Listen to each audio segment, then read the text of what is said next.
মায়েরা কি করে ধৈর্য ধরে কষ্ট করে সংসার করতে হয়, যারা আমাদের শেখাচ্ছেন প্রতিনিয়ত, সেই ভক্তিমতী মায়েদের প্রত্যেককে আমার শ্রদ্ধা। আর এখানে উপস্থিত আছে আমাদের অনেক প্রিয় ছাত্রছাত্রী, যারা এই গরমের মধ্যেও উপস্থিত হয়েছে, তাদেরকেও আমার শুভেচ্ছা জানাই। বিষয়টি খুবই আজকের দিনে অত্যন্ত গুরুত্বপূর্ণ। আলোচ্য বিষয় হচ্ছে আদর্শ ছাত্রছাত্রী ও সুনাগরিক তৈরিতে মায়েদের ভূমিকা।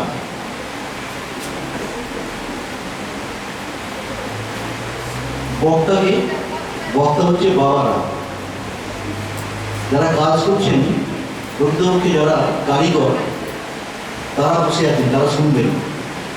কি দুঃসাহস আমাদের দেখুন, কত কঠিন দায়িত্ব। আপনারা সন্তান মানুষ করছেন, আপনারা প্রকৃতপক্ষে কারিগর। আপনাদের কৃপায়, আপনাদের করুণায় আজকে আমরা এই জায়গায় এসেছি। আপনাদের সামনে বলতে হবে কি করে সন্তান মানুষ করবেন। কঠিন কাজ, দুর্গম কাজ। কারণ আপনাদের প্রতিদিন সন্তানকে মানুষ করতে গিয়ে যে অভিজ্ঞতা আপনারা সঞ্চয় করছেন, সেই তুলনায় আমরা কিন্তু তার বাইরে আছি। এত অভিজ্ঞতা আমাদের নেই। তবু যেহেতু আপনি আমাকে শিশুকর্ম করেছেন, বলতে দিয়েছেন এই বিষয়ে, শিক্ষক হিসেবে কিছু অভিজ্ঞতার কথা আপনাদের কাছে বলব। কম বেশি প্রায় 30 বছর আমি শিক্ষকতা করছি।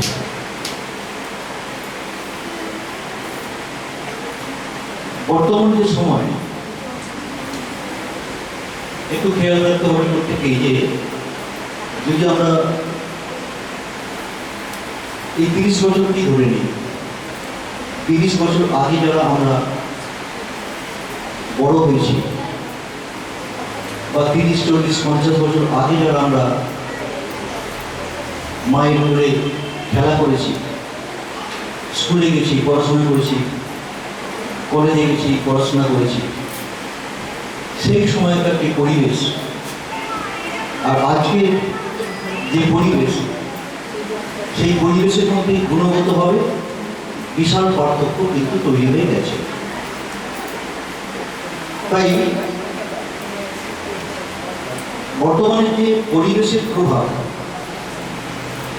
সেই পরিবেশের প্রভাব থেকে আমরা কেউ মুক্ত নই। এই পরিবেশ সবসময় আমাদের পক্ষে কাজ করছে তাও নয়, আমাদের বিপক্ষেও কাজ করছে।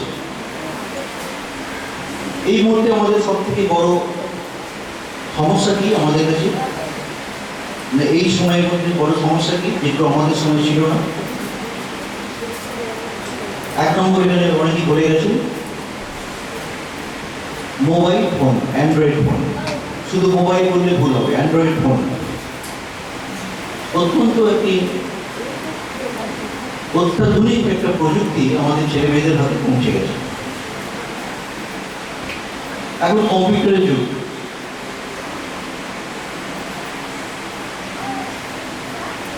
আমাদের ছেলেমেয়েরা এখন অনেক বেশি তথ্য জানে, অনেক বেশি কারিগরি বিদ্যা তারা জানে আমাদের বাবা মায়েদের থেকে।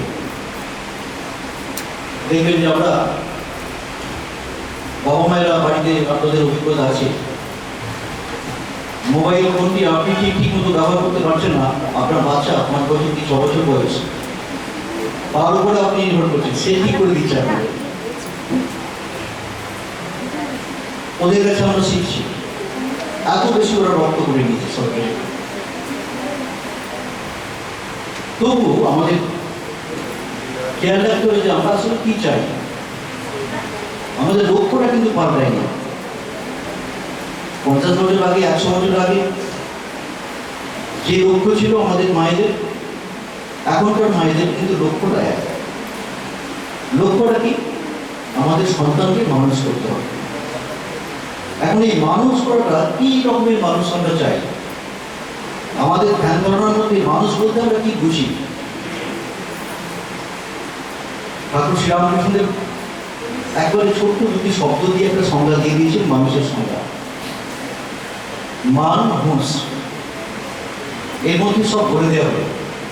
সব কিছু ঠিকঠাক যিনি করছেন, বাবা বাবার মতো কর্তব্য করছেন, মা মায়ের মতো কর্তব্য করছেন, শিক্ষক শিক্ষকের মতো কর্তব্য করছেন, যদি সব ঠিকঠাক হয় তবে কিন্তু আমরা মানুষ। কিন্তু বর্তমানে আমরা দেখি যে আমরা সবাই ঠিকঠাক কাজ করছি না। মায়ের যে আচরণ মা ঠিক করছেন না, বাবার যে আচরণ করার কথা বাবা ঠিক করছেন না, শিক্ষক হিসেবে আমাদের যা করার কথা আমরা ঠিক করছি না। এই ঠিক তখন করছি না, অথচ আমাদের লক্ষ্য কিন্তু আমাদের সন্তানকে মানুষ করা।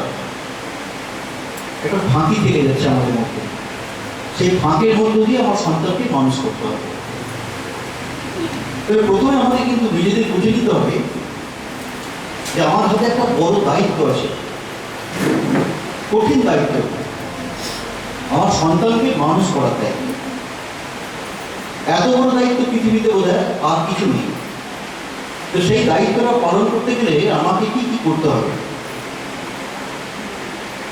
যারা বাগানের পরিচর্যা করে, ফুলের গাছ বসায়, বাগানের মালিক, লক্ষ্য কি?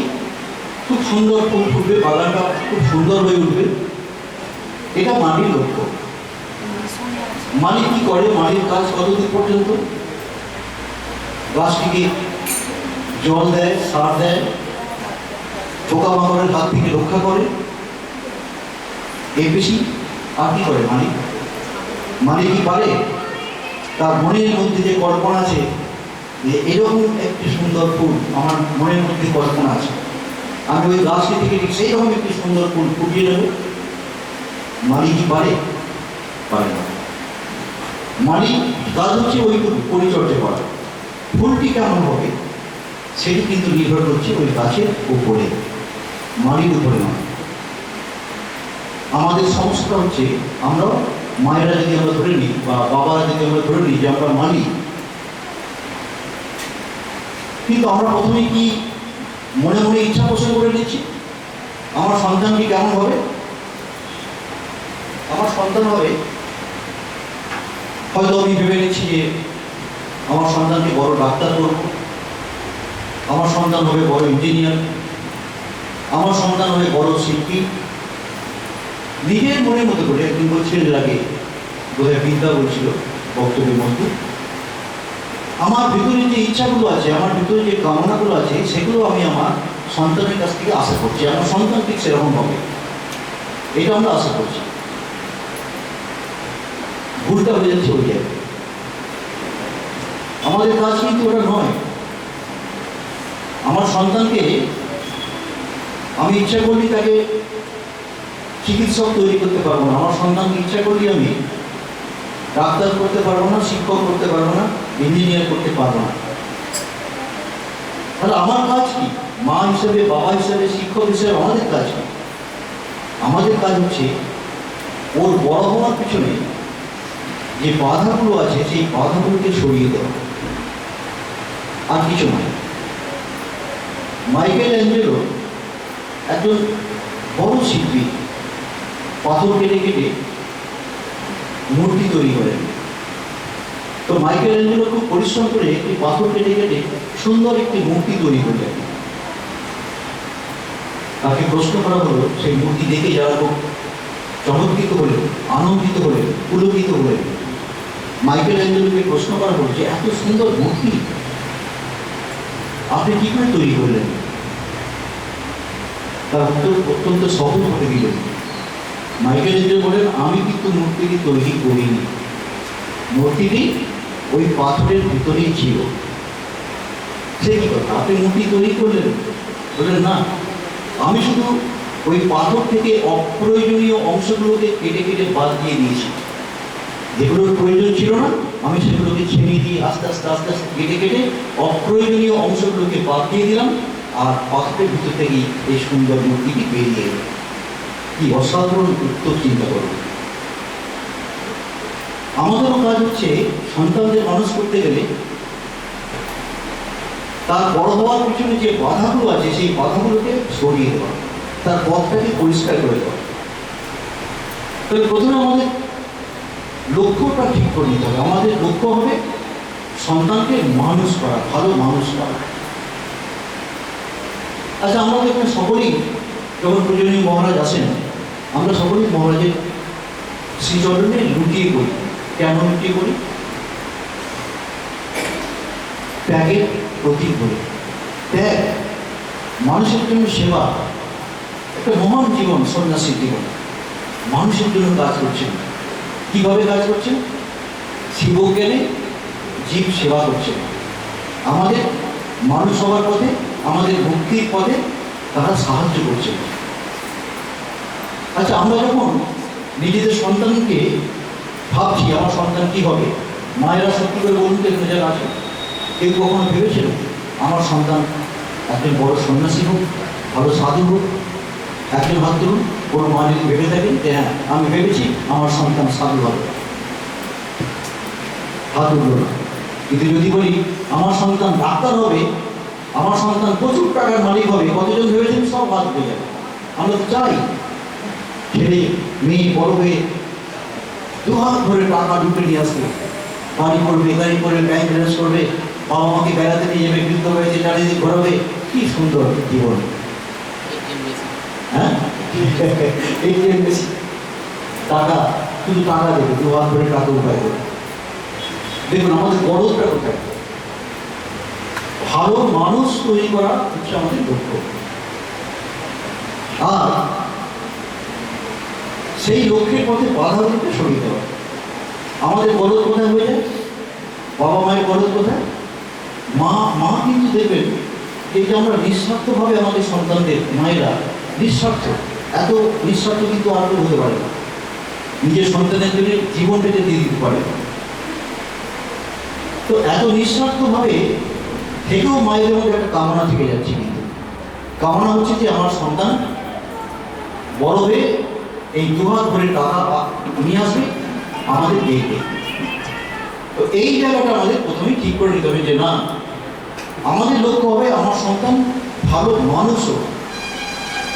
কি হবে সেটা আমরা ঠিক করে নিতে পারবো না। সে ভালো চাষি হবে, ভালো ব্যবসাদার হবে, কি ভালো উকিল হবে, ভালো শিক্ষক হবে, সে মঠভূষণের সন্ন্যাসী হয়ে যাবে, এটা ঠিক করে দেওয়ার কোনো ইতিহাস আমাদের নেই। আমাদের তাকে সুশিক্ষাটা দিতে হবে প্রথম থেকে। সেই সুশিক্ষাটা কি? প্রথম থেকে ওই সন্তানকে নিঃস্বার্থ হতে শেখাতে হবে। মা যেমন নিঃস্বার্থভাবে সেবা করছে, সন্তানের মধ্যেও সেই নিঃস্বার্থপরতা শেখাতে হবে।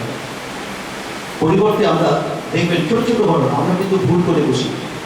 আমরা সন্তানদের স্বার্থপর হতে শেখাই, নিজের অজান্তেই সন্তানদের স্বার্থপর হতে শেখাই। এমন ঘটনা নিশ্চিত করবো, আমি যা বলতে দেখতে মিলে যাবে, তবে কিন্তু কোনো গল্প কথা না, বাস্তব কথা। যৌথ ফ্যামিলিতে আছে, বাড়িতে হয়তো 4টি সন্তান আছে, 3 ভাইয়ের 4টি সন্তান। 3 ভাইয়ের মধ্যে একজন বাইরে চাকরি করেন আর 3 জন জমিতে কাজ করে। অফিস থেকে ফেরার পথে সেই বাবা কিছু ভালো খাদ্য, ভালো খাবার কিনে এনেছে, নিয়ে এসে ছেলেকে দিয়ে বলো তাড়াতাড়ি চলে যায়, ঘরে গিয়ে খেয়ে চলে যায়। তুই ঘরে চলে যা, গিয়ে লুকিয়ে খেয়ে নে। এমন দৃষ্টান্ত কিন্তু আছে। দেখা গেল যে ওই ছেলেটিকে ছেলেবেলা থেকেই সে বুঝতে পারলো যে আমার বাবা বাকি 3 জন বাড়িতে যে আরো ভাই বোনেরা আছে তাদের কাছ থেকে লুকিয়ে, তাদেরকে না দিয়ে আমাকে খেতে শেখাচ্ছে। স্কুলে পাঠিয়ে দিচ্ছে মা, ভালো করে টিফিনটা সাজিয়ে দিয়েছে, বলে দিচ্ছে পেটকে যেন ভরে ঠিক মতো যেন খাওয়া হয়, যেন আবার দান সত্য করে দেওয়া না হয়, সবাইকে যেন বিলিয়ে দেওয়া না হয়। দেখুন ছোট ছোট ঘটনার মধ্যে দিয়ে কীরকম স্বার্থপর হতে শেখাচ্ছে আমরা। মা কিন্তু বলে দিচ্ছে না যে বন্ধুদের দিয়ে ভাগ করে খাবে, সবাইকে দিয়ে যাবে বাবা, যেন একা খেয়ে না। এটা কিন্তু আমরা বলি না, আগে বলে দিই যেন সবাইকে দিয়ে দেওয়া হয় না, নিজের পেটটি যেন পড়ে। হয়তো ছেলের মধ্যে এই প্রবণতা আছে যে সে সবাইকে দিয়ে খায়। মা খবর পেয়ে গেছে, মা তাকে খুব বকাঝকা করছে, আমি কষ্ট করে তৈরি করে দিচ্ছি আর তুমি সবাইকে দিয়ে দিচ্ছ, নিজে না খেয়ে আসছে বাড়িতে। উল্টো চিত্র, খুব সাবধান হতে হবে আমাদের। ছোট ছোট ঘটনা খুব সাবধান হতে হবে। একটা ছোট্ট এই সংসারের একটা গল্প, এটা গল্প নয়, বাস্তব ঘটনা, কিন্তু এখন গল্প হয়ে গেছে।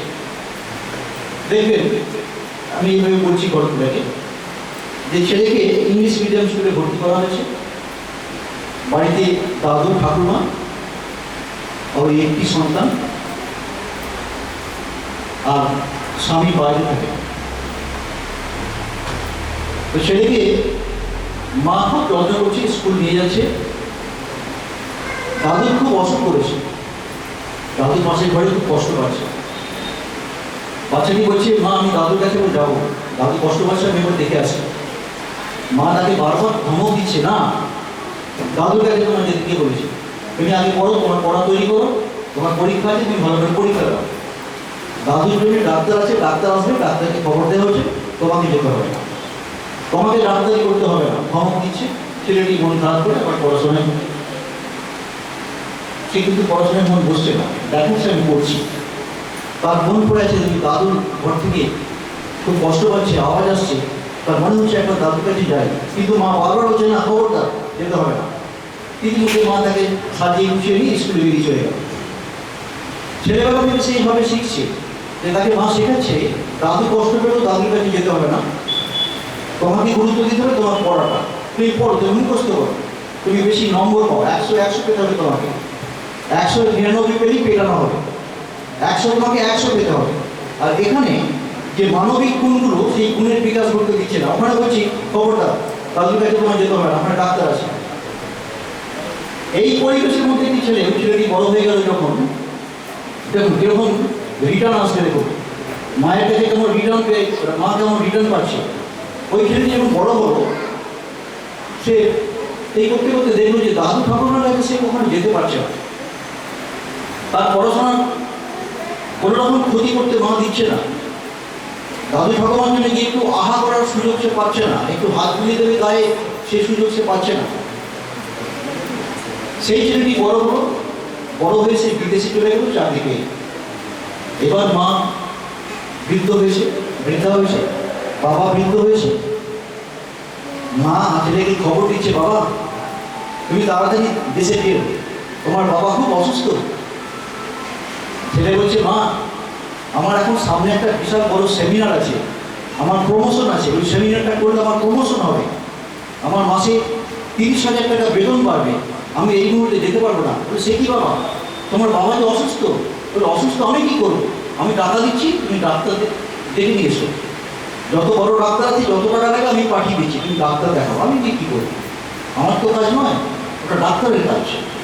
এই করতে করতে একটা সময় বাবা একেবারে শেষ পর্যায়ে, মা কাঁদতে কাঁদতে বলছে, বাবা তুই একবার আসবি না, তোর বাবা যে মরে যাচ্ছে। ছেলে তখন বলছে, মা আমার ইচ্ছা ছিল কিন্তু আমি পারছি না, কারণ তুমি তো চেয়েছিলে আমাদের জীবনে বড় হতে হবে, অনেক টাকা উপায় করতে হবে, আমার এখানে সময় নষ্ট করার মতো আর কোনো সময় নেই।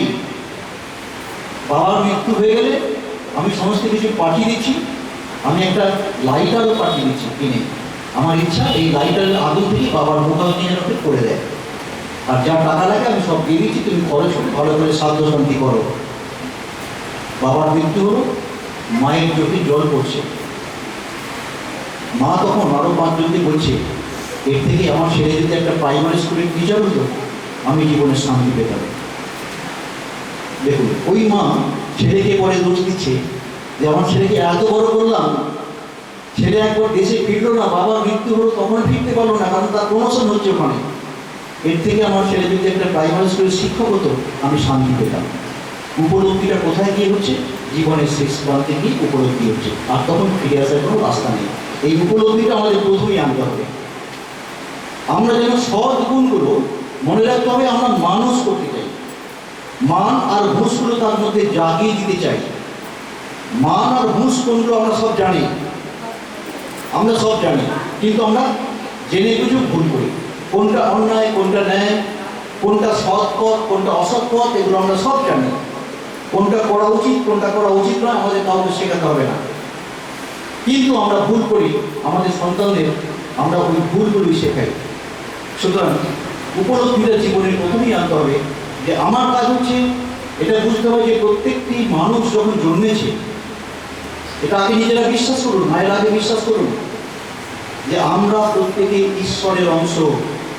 স্বামীজি বলছেন আমাদের প্রত্যেকের মধ্যে ঈশ্বরত্ব আছে, দেবত্ব আছে। একটা শিশু সন্তান সে দেবতা হয়ে উঠবে, পরে দেবতা হবে, মানুষের মতো মানুষ হবে। তার ভিতরে ওই গুণগুলো আছে, সেই গুণগুলোকে বিকশিত হওয়ার, প্রকাশ করার সুযোগটা আপনি মা হিসাবে করে দিন। আপনাকে বেশি কিছু করতে হবে না। এই যে দু রকমের বিদ্যা, পরাবিদ্যা আর অপরাবিদ্যা।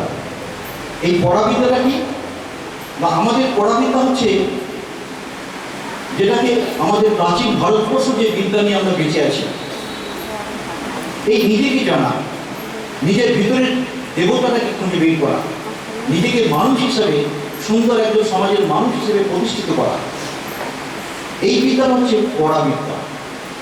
আমরা কিন্তু সেদিকটাকে ত্যাগ করে দিয়েছি, আমরা ছুটছি অপরাবিদ্যার দিকে। অপরাবিদ্যা কোনটা? টাকা উপায় করার বিদ্যা।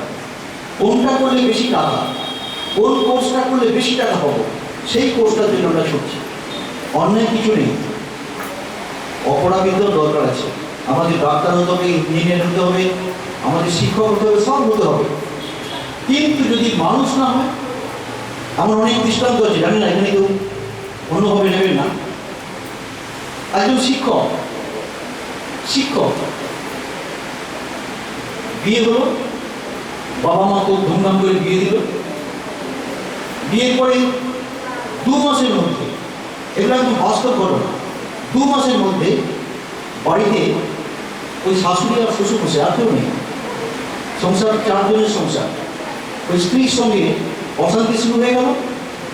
ওই মাস্টারমশাই নিজের স্ত্রীকে নিয়ে বাড়ি থেকে অনেক দূরে স্টেশনের কাছাকাছি জায়গায় গিয়ে বাড়ি করে নতুন বাড়িতে স্বামী স্ত্রীতে থাকতে শুরু করল। বাবা মা গ্রামে পড়ে রইল, চোখে জল হচ্ছে। বাবা মা কিন্তু ওখানে জায়গা হলো না। এমনই শিক্ষা দেওয়া হয়েছে, এমনই শিক্ষা আমরা শিখেছি যে 4 জনকে নিয়ে বাস করার মতো শিক্ষা আমাদের নেই। সেখানেও মাঝখানে দেওয়াল করে দিচ্ছি, ওদিকে বাবা মা, এদিকে স্বামী স্ত্রী। এই যে শিক্ষা, এই শিক্ষা কি মূল্য আছে জীবনে? এই শিক্ষা পেয়ে লাভ কি? এইভাবে সন্তানকে বড় করে লাভ কি? যে আমার সন্তান বড় হওয়ার পরে মাঝখানে একটা দেয়াল উঠে যাবে। এই সন্তান, এই শিক্ষা তো আমরা দিতে চাই না। সুতরাং পরাবিদ্যা, অর্থাৎ ওই মানুষ হয়ে ওঠার বিদ্যা, প্রতিনিয়ত কিন্তু এটার উপরে আমাদের জোর দিতে হবে। নৈতিক মূল্যবোধগুলোকে তার মধ্যে জাগিয়ে দিতে হবে।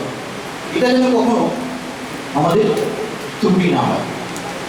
দ্বিতীয়ত, আমি অন্য একটি জায়গায় চলে যাই, সেটা হচ্ছে এখনকার সন্তানদের যে সব থেকে বড় সমস্যা, আমাদের ছেলেমেয়েরা মোবাইলমুখী হয়ে গেছে।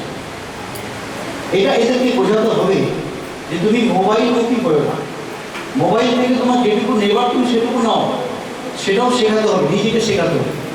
কিন্তু আমরা কী করছি? হ্যাঁ, আমাদের সন্তানরা মোবাইলে আসক্তি হয়েছে, এটাও করতে গিয়ে বিদ্যা করেছে। আমরাও কি মায়েরা, বাবা মায়েরা আসক্ত হয়ে যায়নি?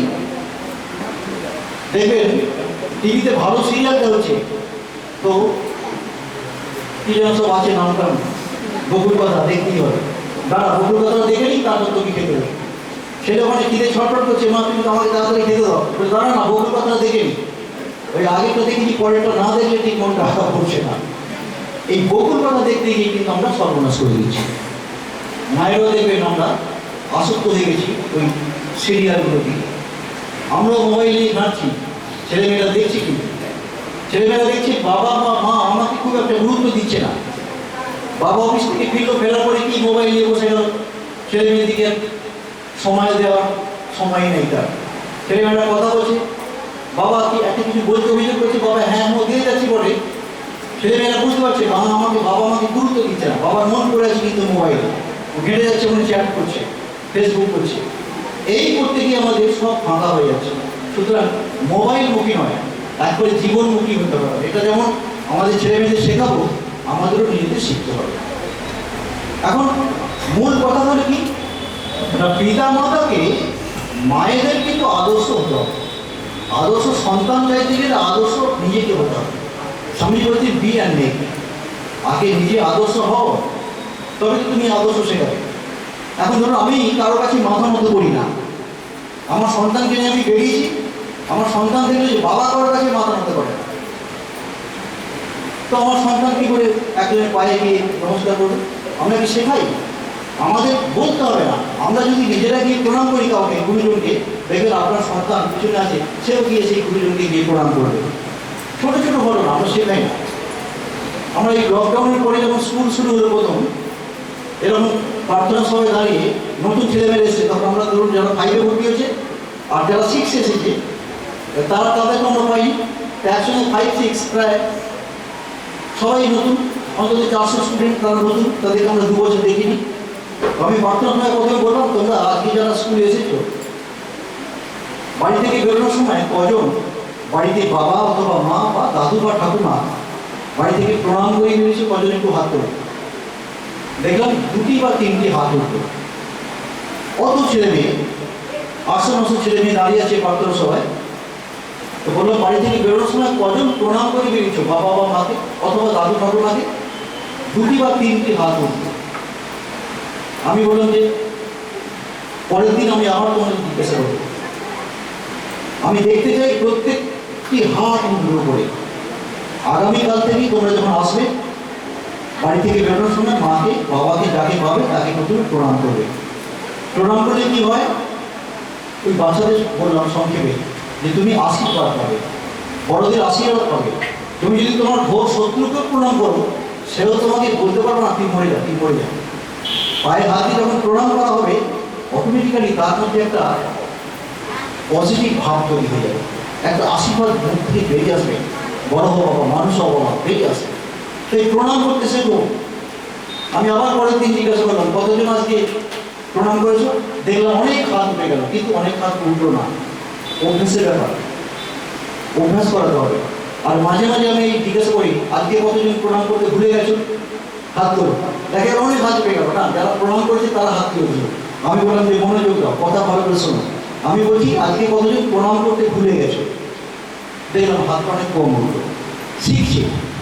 স্কুলে ঢোকার পথে, স্কুলে আমার স্কুলে ঢোকার সময় 3 মূর্তি আছে, স্বামীজি, নেতাজি, গান্ধীজির মূর্তি আছে। আমি ওদের বললাম যে তোমাদের সকলের বাড়িতে হয়তো ফুল নেই, যাদের বাড়িতে ফুল আছে বা রাস্তায় আস্তে আস্তে যদি একটা ফুল পাও, তুমি একটা হলেও একটা ফুল নিয়ে আসবে। স্কুলে ঢোকার পরে ওইখানে ফুলটি দিয়ে আগে মাথা নত করবে, কারণ তোমরা এসছো কেন? বড় হতে। বড় হতে গেলে কার কাছে যেতে হবে? বড়োর কাছে যেতে হবে। বড় হতে গেলে ছোটোর কাছে গেলে বড় হওয়া যায় না, অসৎ সঙ্গে মিশলে সৎ হওয়া যায় না। তাহলে বড় হতে গেলে বড়োর কাছে যেতে হবে। তোমার সামনে স্কুলে ঢুকছো, স্বামীজির ছবি আছে, মূর্তি আছে, নেতাজির মূর্তি আছে, গান্ধীজির মূর্তি আছে, তুমি মূর্তি থেকে চলে গেলে, তোমার মাথাটা তুমি নত করলে না, ভুল হচ্ছে। স্কুলে ঢুকবে, মাথাটা নত করে ঢুকবে, ওখানে গিয়ে প্রণাম করবে। পরের দিন থেকে দেখলাম যে সব ছেলেমেয়েরা আসছে, সাইকেল নিয়ে ওখানে নেমে পড়ছে, সাইকেলটা হাতে আছে কিন্তু মাথা নত করছে। যাদের সাইকেল নেই তারা সরাসরি গিয়ে ওখানে মাথা থেকে প্রণাম করছে। তো বাড়িতে বাবা মা আমরা জিজ্ঞাসা করছি, কী হলো তুই আজকে আমাকে আবার নমস্কার করছিস কেন? অভ্যাস নেই তো, নমস্কার করছিস কেন? ছেলেমেয়েরা বলছে যে স্কুলে স্যার করেছেন যে আমাদের প্রতিদিন নমস্কার করে যেতে হবে। ছোট ছোট শিক্ষা, ছোট ছোট শিক্ষা, বড় কিছু নয়।